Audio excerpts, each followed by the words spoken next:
बंदर अब्बास टर्मिनल पर सिर्फ एक इसराइली हमला ईरान को आबनाए हर्म्स को बंद करने पर उकसा सकता है। सप्लाई चेन मुनक़ता हो जाएगी और अफराते ज़र में शदीद इजाफा होगा। रातों रात गैस की कीमत $7 फी गैलन की सतह को छू जाएगी। काम करने वाला हर खानदान इसकी जिद में आएगा कि एक जुनूनी जंग का आगाज करने वाला इसराइल जौहरी जंग के इम्कानात की वजह से अमरीकियों को एक वसी इलाकाई तनाज़े में घसीट सकता है।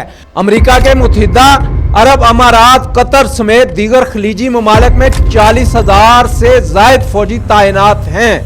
136 ईरानी ड्रोन की कीमत सिर्फ $20,000 है, जबकि अमरीकी पैट्रियट मिसाइल की लागत $40 लाख फी इंटरसेप्टर है, जबकि अमरीकी सिपाहियों की लाशें ताबूतों में वापस आएंगी। एक भी अमरीकी सिपाही जिंदा नहीं बच सकेगा। बहुत से दीगर साबिक अस्करी और इंटेलिजेंस अफसरान ने भी इन्हीं खदशात का इजहार किया है।